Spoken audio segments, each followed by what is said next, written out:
Someone sees you as an enemy. Ladies and gentlemen, life is a journey of relationships, some harmonious, some challenging, and some downright confrontational. Have you ever wondered why someone might see you as their enemy, even when you've done nothing to warrant their hostility? Today, I want to explore this phenomenon and provide a perspective that empowers you to navigate these challenging dynamics with wisdom, grace, and strength. Because how we respond to conflict reveals more about us than the conflict itself. Number one, understand their perspective. When someone sees you as an enemy, it often has more to do with their perception than your reality. People view the world through their experiences, insecurities, and fears. Ask yourself, what might they be projecting onto me? This isn't to excuse poor behavior, but to help you avoid taking it personally. When someone perceives you as an enemy, it is essential to recognize that their view of you often stems from their own internal struggles, experiences, and fears, rather than anything you have done.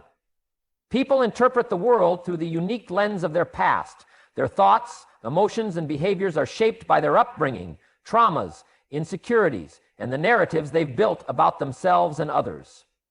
Now, when this lens is clouded by negativity or pain, they may project their unresolved feelings onto those around them, and you may become an unintended target.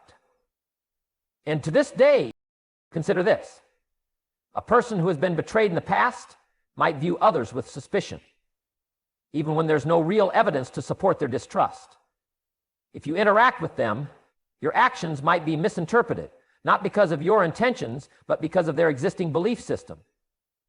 They might see your confidence as arrogance or your success as a threat, and suddenly you're cast in the role of an adversary in a story you never agreed to participate in. Recognizing this dynamic can help you understand that their hostility is more about their struggles than about you. This realization is crucial for avoiding the trap of taking their animosity personally. When you internalize someone's negative perception of you, it can lead to frustration, self-doubt, or even retaliation. But when you step back and reflect, you can begin to see the bigger picture. Their feelings toward you are often a mirror of what's happening within them. By understanding this, you gain clarity and emotional control. Instead of reacting impulsively, you can approach the situation with empathy and wisdom. Let me share a simple example to illustrate this point. Imagine a workplace scenario where you've been assigned a leadership role on a project. One of your colleagues, who you've always treated with respect, starts acting cold and dismissive toward you. They question your decisions publicly and seem determined to undermine your efforts. At first, you might feel hurt or even angry, but instead of jumping to conclusions, you take a moment to reflect on their behavior. And through conversations with mutual colleagues, you learn that this person recently applied for a promotion but didn't get it. Now they feel overlooked and undervalued, and your leadership role inadvertently became a symbol of their perceived failure.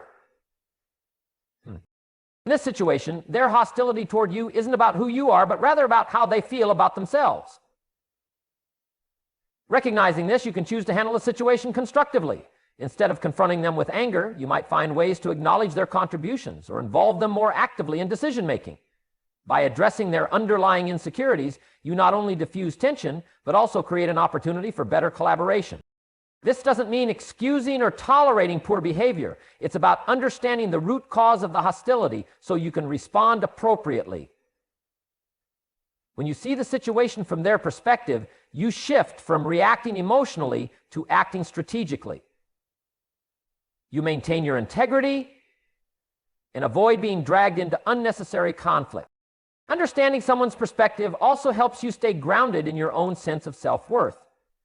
If you know you've acted with integrity, their view of you doesn't define your value. Their perception is shaped by their struggles, not your character. This awareness allows you to rise above their negativity, holding on to your peace and focus. By choosing to see beyond someone's hostility, you position yourself as a person of strength and wisdom. You gain the ability to navigate difficult relationships without compromising your values or getting caught up in unnecessary drama. Most importantly, you protect your energy, focusing it on what truly matters: your growth, your goals, and your ability to make a positive impact on the world around you. Number 2, mirror their hostility. It's easy to retaliate when someone treats you with animosity. But remember, negativity spreads like wildfire, consuming everything in its path. Choose to respond with calmness and control. When faced with hostility, our natural instinct is often to retaliate. Anger and animosity can provoke a strong emotional reaction, making it tempting to respond in kind. However, this approach only fuels the cycle of negativity, escalating the situation and often leaving both parties worse off. Responding to hostility with hostility is like pouring gasoline on a fire. It doesn't resolve the issue, it amplifies the chaos. Change? Instead, the key to overcoming such situations lies in maintaining calmness, composure, and control. Negativity thrives when it is reciprocated. When someone lashes out at you, their anger is often fueled by their own frustrations, insecurities, or challenges. By retaliating, you validate their behavior and become entangled in a toxic exchange that benefits no one. Instead of resolving the conflict, it deepens the divide and reinforces the animosity. Universally, these masters of organized education endeavor to learn the art of peace. Their language suffers from knowledge. That's what I did. This is why choosing a different approach, responding with calmness and understanding, has the power to disarm hostility and prevent it from spiraling further. When you remain calm in the face of hostility, you demonstrate emotional maturity and strength. It shows that you are in control of your emotions, refusing to let the other person dictate your response. This doesn't mean you ignore the issue or let someone walk all over you. It means you address the situation with thoughtfulness rather than impulsiveness. Calmness acts as a buffer, diffusing tension and creating space for rational conversation rather than emotional outbursts. Think of this principle as fighting fire with water. If someone's hostility is the fire, your calmness is the water that extinguishes it.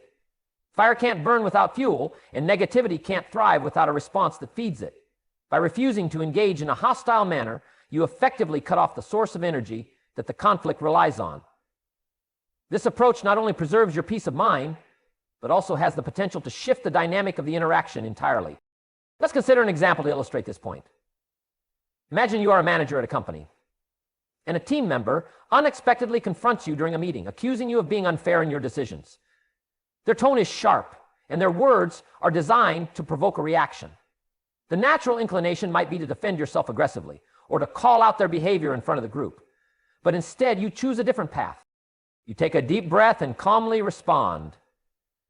I can see that this issue is important to you, and I'd like to understand your concerns better. Let's talk about this after the meeting so we can address it fully. By responding in this way, you accomplish several things.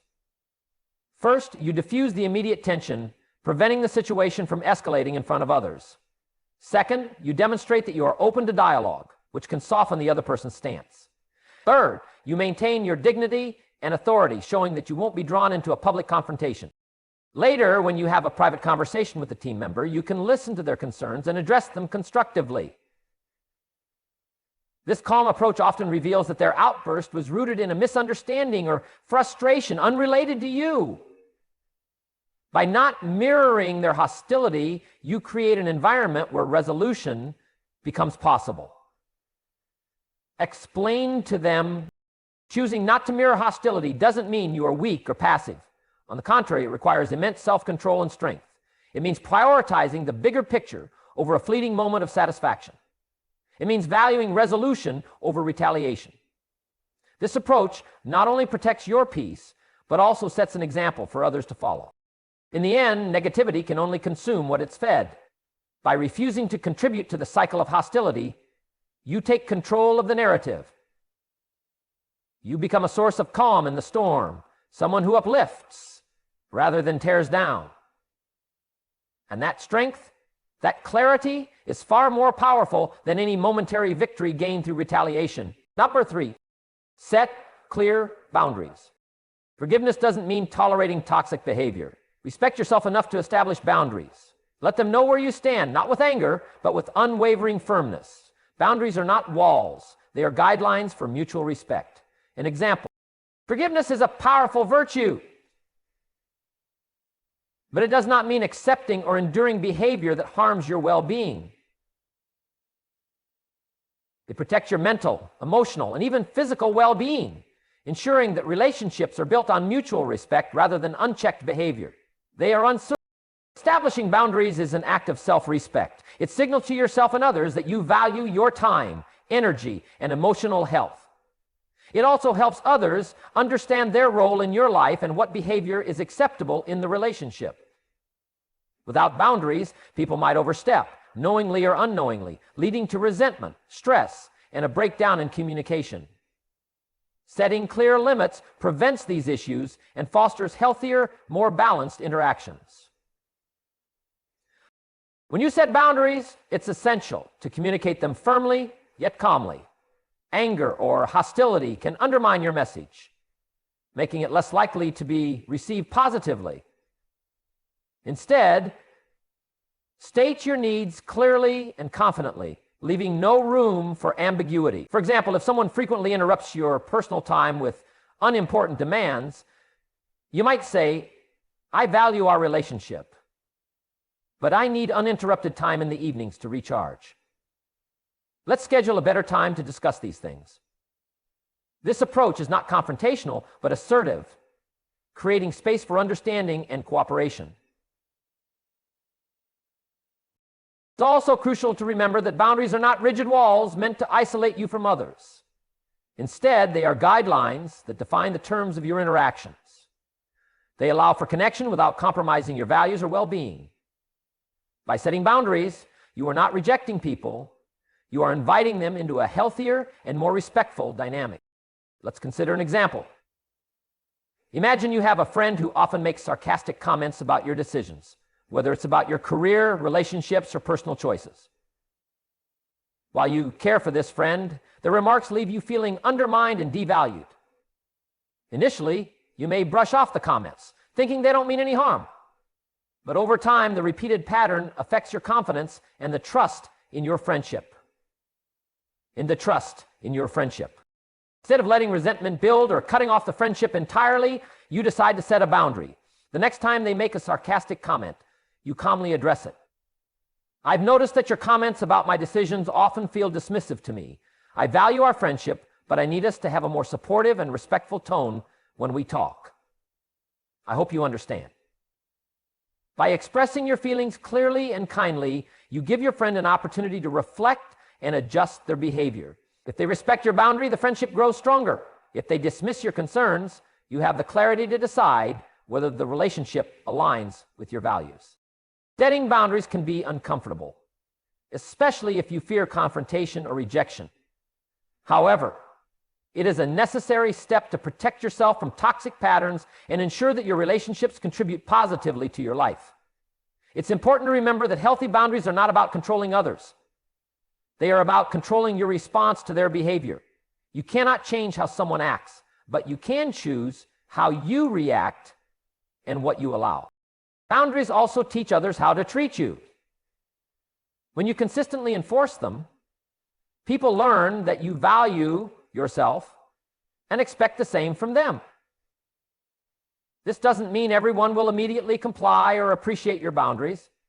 Some might resist, especially if they've benefited from the lack of them. But those who truly value you will respect your limits and adapt accordingly. In essence, boundaries are an act of love for yourself and for those around you. They create a foundation for authentic, respectful relationships and protect you from being drained by negativity or disrespect. By setting and upholding clear boundaries, you ensure that forgiveness doesn't become a license for others to take advantage of your kindness. And you create space for healthier, more fulfilling connections in your life. Number 4, focus on your growth. The energy you spend fretting over someone's dislike is energy diverted from your goals and potential. Redirect that energy inward. Ask yourself, how can I grow from this experience? Every challenge is an opportunity to strengthen your character. When you spend time worrying about someone's dislike or hostility, you're essentially giving them power over your energy and focus. It's natural to feel unsettled by negative perceptions or conflicts, but dwelling on them can consume valuable mental and emotional resources.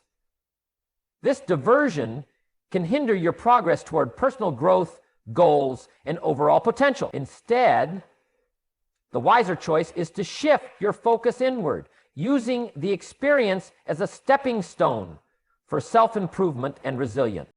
Every challenge in life carries the seeds of growth, even when it comes disguised as criticism, rejection, or hostility. These situations test your character, patience, and ability to remain true to yourself under pressure. The key is to approach them with a mindset that prioritizes learning over reacting. Ask yourself, what can I gain from this experience? Perhaps the challenge teaches you to remain calm in the face of adversity, or it sharpens your communication skills. So maybe it pushes you to reflect on your values, refine your approach, or become more empathetic.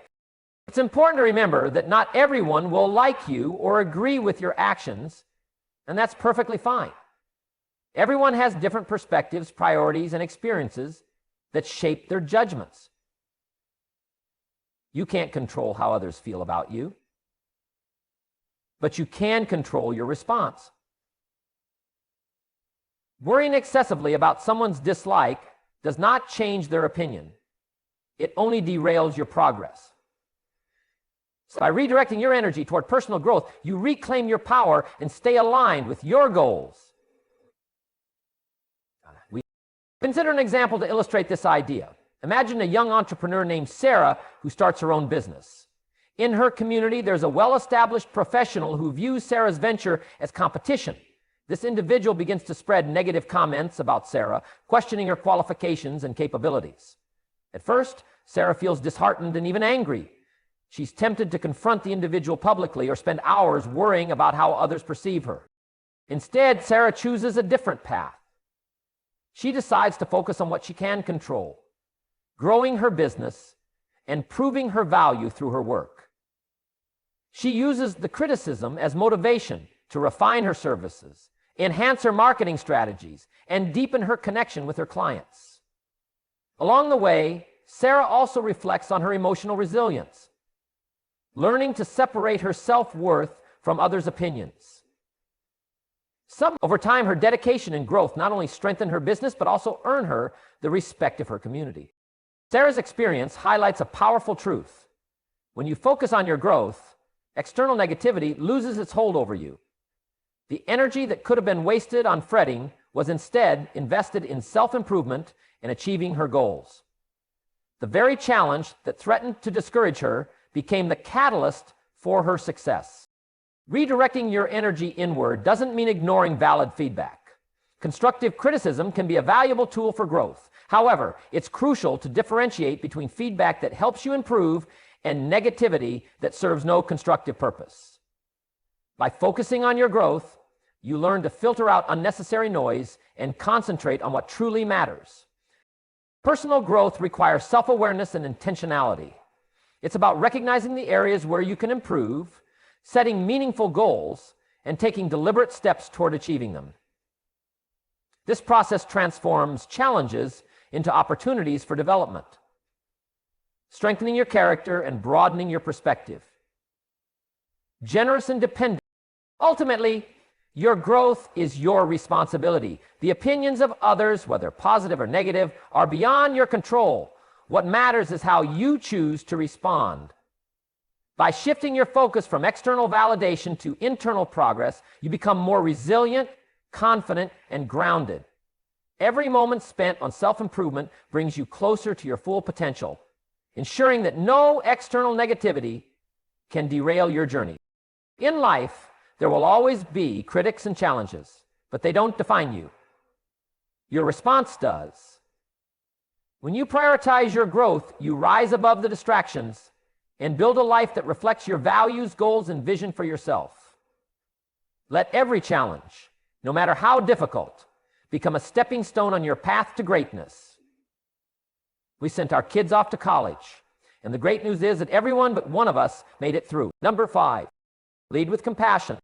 Even if they see you as an enemy, ask, how can I rise above? Sometimes offering kindness where it's least expected can dissolve hostility. If it doesn't, at least you've acted in alignment with your values. A number of articles talk about power brokers, and the interesting thing is, people don't use the term very often. When someone views you as an enemy, it can be challenging to approach the situation with compassion. The instinct to defend yourself or mirror their hostility is strong. However, true strength lies not in retaliation, but in rising above the negativity. Choosing to lead with compassion demonstrates emotional maturity and a commitment to your values, regardless of how others treat you. Compassion is not a sign of weakness. It is a reflection of your inner strength and wisdom. Compassion allows you to see beyond the surface of someone's hostility and recognize the struggles or pain that may be driving their behavior. Often, people project their frustrations, insecurities, or unmet needs onto others. By responding with kindness, you break the cycle of negativity and create an opportunity for understanding and resolution. This doesn't mean tolerating disrespect or excusing bad behavior, but rather choosing to approach the situation with empathy and integrity. Leading with compassion also benefits you personally. It prevents you from being consumed by anger or bitterness, emotions that can drain your energy and cloud your judgment. Instead, compassion keeps you grounded, focused, and in control of your reactions. By staying true to your values, you maintain your dignity and demonstrate a level of character that is both admirable and inspiring. Let me share an example to illustrate this point. Imagine a colleague at work who consistently undermines your efforts, criticizes your ideas in meetings, and spreads rumors about you to others. It's clear they see you as an adversary, and their actions are both frustrating and hurtful. The immediate reaction might be to confront them angrily, retaliate by spreading your own rumors, or avoid them entirely. But instead, you decide to approach the situation with compassion. You take the time to observe their behavior and realize that their actions might stem from insecurity. Perhaps they feel threatened by your success or undervalued in their own role. With this understanding, you make a conscious decision to engage with kindness. Next time they criticize one of your ideas in a meeting, you respond calmly. I appreciate your feedback. It's always helpful to hear different perspectives. Outside the meeting, you find a moment to acknowledge their contributions by saying, I noticed the effort you put into your recent project. It was impressive. Here. By extending kindness where it is least expected, you shift the dynamic. The colleague may be caught off guard, their hostility softened by your unexpected approach. Even if their behavior doesn't change immediately, you've acted in alignment with your values, maintaining your integrity and refusing to let their negativity dictate your actions. Over time, this consistent display of compassion might lead to improved relations, or, at the very least, earn you the respect of others who witness your approach. There will be times when leading with compassion does not dissolve hostility. Some individuals may remain resistant to kindness, clinging to their negative perceptions or behaviors. Even in such cases, your compassionate actions are not wasted. They reflect your character and demonstrate your commitment to acting in a way that aligns with your principles. Compassion is not about controlling outcomes. It's about choosing how you show up in the face of adversity. This approach also sets an example for others. When you lead with compassion, you inspire those around you to consider a more thoughtful and empathetic way of handling conflicts. Your actions can have a ripple effect, promoting a culture of kindness and understanding, even in challenging environments. Compassion is a choice, a powerful one. It transforms hostility into an opportunity for growth and connection, even when the connection is one-sided. By choosing kindness over retaliation, you rise above the conflict and remain true to your values. Whether or not the other person changes, you emerge stronger, wiser, and more resilient, having chosen the higher path.